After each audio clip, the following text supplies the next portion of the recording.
All right, we're here today on Tabletop Gaming with Juice, interviewing Nate from the channel WASD20. Nate is, what, you're 31? 33. 33, so he's a young buck, young strapping buck. And so we're going to ask him some questions about himself, his YouTube channel, and his history in gaming. So hopefully you'll find that interesting. So Nate, how long have you been gaming? Alright, so I've been playing role-playing games specifically since last May, so it's been almost a year now. Before that, you know, I never really had the middle ground of like getting into like tabletop games first, like board games and like other Magic the Gathering or anything like that. It was, for me, it was like, I've been a lifelong PC gamer and video gamer, and just kind of recently discovered RPGs. Awesome, awesome. So what do you enjoy most about tabletop RPGs? Oh man, I think it's just the freedom, the fact that you can kind of do whatever you want, and the rules are there to support that. And that's one of the things I really love about it. There's just so much unknown, and there's a lot of kind of, yeah, that makes it exciting. And then, you know, it's just fun to sit around with friends, roll dice, and be surprised by the outcomes, and yeah. Do you have a preferred genre or type of game, maybe? You know, I'm definitely just a pretty traditional fantasy geek. I've read fantasy novels as long as I can read, and so definitely pretty traditional, kind of medieval fantasy is my preferred genre. But I'm not opposed to other genres, sci-fi. Yeah, there's a lot of games I want to try that are outside of that genre. Okay, and how would you describe your style of play? My style of play? Oh man, I think I'm still really finding that. Yeah, I think that for me, playing with the Provokers made me realize like I should role play. I want to try to actually speak in character voice and be more fully immersed. I still don't think I'm the most like immersive role player or anything like that, but I do like, you know, the occasional jokes and out of character stuff is fine by me. I'm pretty comfortable with that. So yeah, I don't know. Does that answer the question? Sure. So you're still finding it. I get that. Yeah. I probably was the same way. So until recently. So what was your inspiration to get into gaming? Like, what was it back in April, May last year that said, you know, I want to try this? Yeah. As I'm coming up on like a year. I've been thinking about that a lot because I want to make a video on that. But I think one of the big things for me, there's a couple books. One of them was Masters of Doom, which is about the guys from id Software, the guys who created Doom and Wolfenstein and all that stuff. And read this book and I just loved it. And they played D&D, and that really shaped like their philosophy and the way they made games too.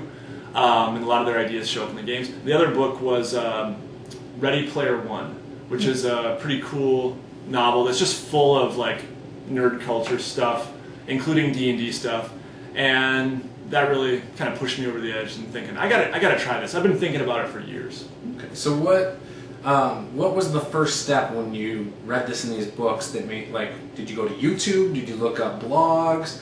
Did you go to a gaming store, library? What did you do once you realized that? Yeah, so I looked up Pathfinder pretty quick because Pathfinder I'd heard just in some other video game website or something like that. Some guys were talking about it, and they had mentioned that it's similar to D&D, only a lot of people prefer it. And so I started looking up stuff on Pathfinder, and yeah, I just started watching YouTube and reading blogs and going to Pathfinder's their own website, Paizo's own website, and reading up on it there. And yeah, and then, you know, I finally reached out on this Grand Rapids gaming group, which is mostly video games. And I said, hey, anyone want to try this? I'm interested in learning. And there I met this guy right here. He responded and said, yeah, I've been trying to get a gaming group. It's funny you say that, because I don't even know how or why I was a part of that group. Because I don't do a lot of video games. I play a little bit, but yeah, it just kind of came across my feed, this guy looking to get into an RPG, and you know, here we are. Yep. Speaking of which, you play video games, obviously. What are some of your favorite video games of all time? Oh man, it's hard for me not to like think of the old ones. You know, like be the video game hipster who says like, "Well, the first one was better." But I'm gonna try not to do that. So like for example, I love the game Daggerfall, which is in the Elder Scrolls. I think it's Elder Scrolls 2. But I have to admit, like, Skyrim just blew it away for me. It was awesome. I love Skyrim. I really like Dragon Age Origins, the original. So I'll be hipster on that one. I agree. Until you play the Inquisition. Yeah. I haven't played that yet. It's on my list. I like Super Mario World. Love it. Super Mario Kart. I had a Super NES back in the day, so I love those games. Those Genesis guys. Yeah, those are good too. Those are good too. Ultima Online, an early MMO. Have some of the best memories of my life playing that game. Warcraft 2, and the original Warcraft. Okay. Yeah, so those are my favorites. The question that everybody into video games wants to know the answer to: PC or console? Ooh, PC. PC. Yep, I'm a PC guy. I've got a 360 and a PS3, and I'll eventually get a next-gen console, or a current-gen console, I guess. But definitely PC. Okay. Yeah. Do you have a favorite genre of video games? I don't really. You know, on my list I mentioned there's a lot of fantasy RPGs, which that might be it if I had to pick one. But I really love everything. You know, I enjoy a good first-person shooter for sure. Third-person shooter, open world, Assassin's Creed games. I love those. So I don't really have a favorite genre. I'm not real big into like racing and sports games. I can get into those sometimes. Mm-hmm. Okay. And I would say my last gaming question. What is one video game that they have not made that you wish they would make? Oh man. So like your perfect ideal game, if you could say, hey, make this game today. That is really tough. I'll tell you, there's a game that looks pretty awesome that seems like it might be coming close, and that is, now I can't remember the name. Oh my gosh, I can't believe I can't remember it. Star Citizen, I think is what, yeah, Star Citizen. Where it's just like, it's combining lots of genres. My only concern about that game, so that's like my idea, where it's combining lots of genres, where it has like the loot, like Borderlands had the loot, but it also had like the loot of Diablo, but it also had good first-person shooter mechanics. So I like games that can kind of combine those things and do it well. Darksiders is another one that combines genres well. So I like those games. So I would like a game that can try to do it all. And Star Citizen looks like it might try to do that. The concern is that it won't. It would be, you know... They're trying to do too much, maybe? Right, they're trying to do too much. What's the saying? Jack of all trades, master of none, or something like that? Yeah. Okay. So, we'll see.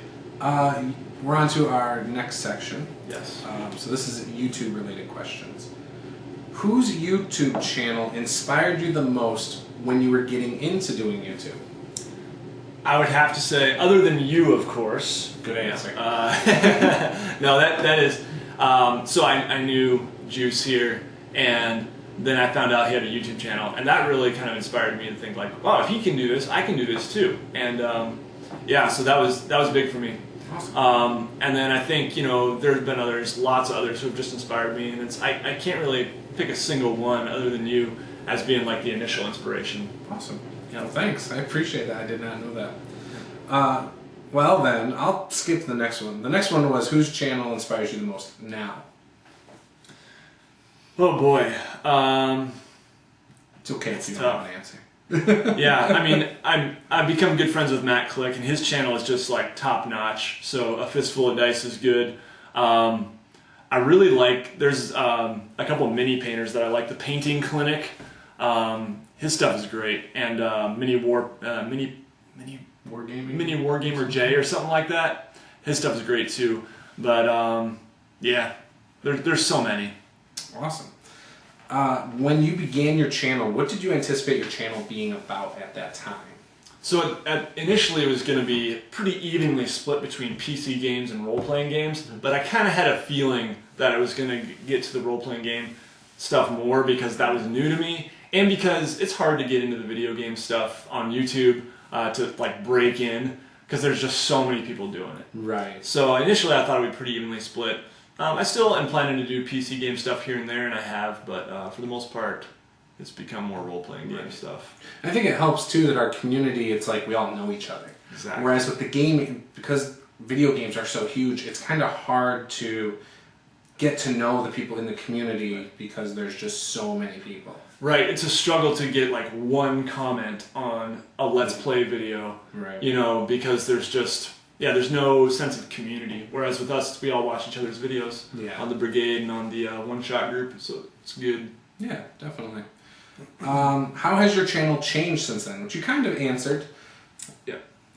Yeah, I don't know. I think I didn't foresee myself being so, I guess, I see my channel as kind of, I'm not speaking well. Sorry. One of my goals is to, I guess, help newcomers realize that the hobby is not an intimidating thing. It doesn't have to be. It can be, but it doesn't have to be, and that they should give it a try. So I didn't really foresee myself doing that as much. I thought I would be doing more reviews than I am. I still do some reviews and stuff. Reviews and unboxings and stuff like that. I thought I would be doing more of that stuff. Right. It's become a lot of like tutorials and stuff like that. Yeah.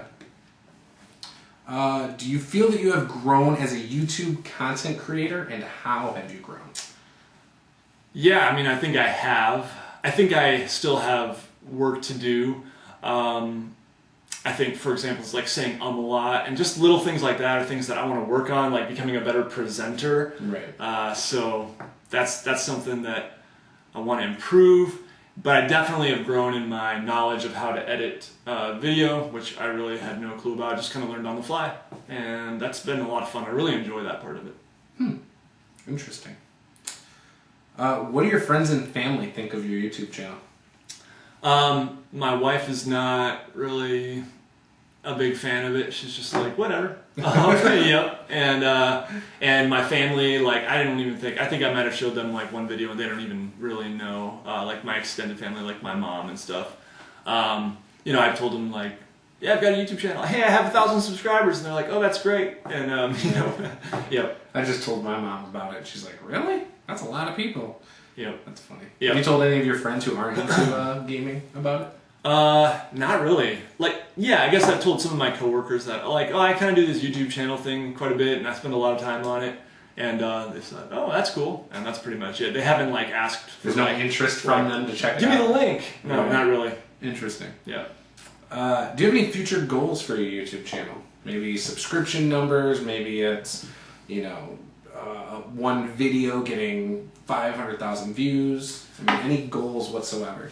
You know, I don't really set goals like number-wise like that for myself, but I definitely just want to keep growing. I want to keep getting better. And yeah, I want to get more subscribers and more views. That's fun. That's a part of the fun of it, is like interacting with more people.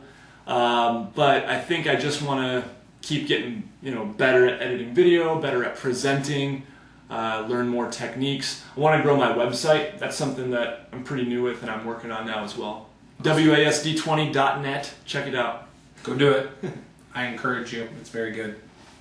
All right. Getting personal. This isn't really a lot of questions. It's actually pretty simple. How do you balance family life with gaming, your YouTube channel, your website, all of that? How do you balance that? It's definitely pretty hard for me. My wife is not super supportive of it, and I understand completely because she kind of views it like, we have 3 kids now. She sees it as like something that, wow, you decided to pick up this hobby that you love and want to spend a lot of time on, like right at the time we have our 3rd kid. It's like, yeah, I kind of get that. So I definitely have to limit it, and I would spend more time on it if my wife was more supportive. But I think that, you know, gaming is just something that gaming online has helped a lot, so that I can do it after she's in bed or after the kids are in bed and I don't have to leave the house. Right. I think that you know, becoming a night owl has helped me a lot, and we talked about this the other day, how like having kids sometimes, like you feel like you need that me time, and so I'll stay up, you know, 4 or 5 hours after the kids are in bed, even if I'm only going to get 5-6 hours of sleep. I'm willing to do that because I want that me time. Do you feel more creative when everyone's asleep and it's nighttime? I don't know. I'm actually yeah. I don't actually. I think I'm more of a morning person. Oh wow. I am. It's rare, I know. I'm a night owl, but I'm a morning person. That makes no sense. I know. That's a huge contradiction. Yeah, well that's why I just don't get much sleep. It's like, I can stay up really late, but I'm always going to wake up early. I can pull all-nighters like nobody's business. Yeah. I'm really good at that. Yeah, I know you can. Hence the chats, the live chats. Oh. Yeah. The epically long live chats. Yeah, I haven't done those as much lately. Besides video games, tabletop RPGs, your YouTube channel, your website, what other hobbies do you have? Maybe you have some hobbies you do with your family, or other things you do by yourself. Yeah, so I I like playing basketball. I like playing tennis. I don't do that very much anymore. It's just harder as you get older to find people to do that with. When I was younger, find people to play pickup ball with all the time. But it's getting harder. I still do it once in a while. I really like getting outdoors, going hiking, camping, stuff like that. I used to do a lot of hiking when we lived in Washington because there's mountains and it was awesome. But I don't do quite as much around Michigan. I should do more. There's some good places too where you can go hiking around here. Yeah. Especially up north. Yep, there are. Yeah, you pretty much touched on all my questions. Anything you want to plug, promote, website, YouTube, other upcoming projects? Yeah, I guess I'm going to be working on like a how to play D&D series, which is going to be pretty cool. It's just like I'll be running a sample session or two, and I'm going to make a section of my website dedicated to that stuff. Just because, again, I'm really into like getting newcomers into it and showing them that, hey, this doesn't have to be intimidating. It's awesome. You should try it. Awesome. So yeah, check out my website, as I said, and the channel. That's about all I want to plug. WASD20.net, YouTube.com/WASD20Nate, I think. I can't remember. And we'll put the links down below. There you go. Sure. And the Facebook. I got a new Facebook community too. Awesome. Well, thank you very much. Yep, definitely. Put her there.